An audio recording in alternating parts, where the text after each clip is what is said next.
परभणीच्या जिंतूर परभणी महामार्गावरती या ठिकाणी वाहतूक पूर्णपणे बंद आहे। करपरा नदीवरती मोठ्या प्रमाणावर पूर आला आहे आणि त्यामुळे रस्ता खचून जाण्याच्या मार्गावर आहे आणि त्यामुळे प्रशासनाने आता कुठेतरी या ठिकाणी परभणीहून संभाजीनगरकडे जाणारी वाहतूक पूर्णपणे थांबवून ठेवलेली आहे।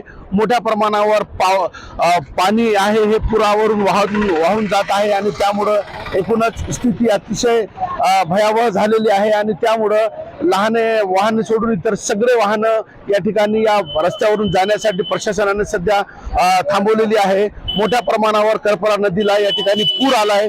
40 वर्षात नंतर खरं तर ही परिस्थिती निर्माण झालेली आहे।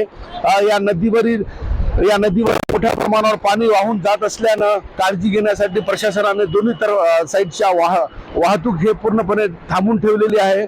खरं तर कालपासून सातत्यानं परभणीत पाऊस आहे आणि या पावसाचा कुठेतरी आता परिणाम जाणवत आहे।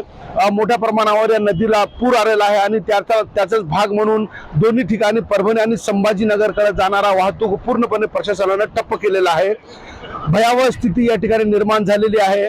काही वेळातच हा उरलेला रस्ताही वाहून जाण्याची शक्यता निर्माण या ठिकाणी झालेली आहे। मोठ्या प्रमाणावरती दोन्ही तर्फा वाहनाच्या लांबच्या लांब रांगा या ठिकाणी लागून राहिलेल्या आहे। त्यामुळे परिस्थिती या ठिकाणी चिंताजनक बनलेली आहे। कॅमेरा पर्सन सय्यद खिजरसह नजीर खान, TV9 मराठी, परभणी।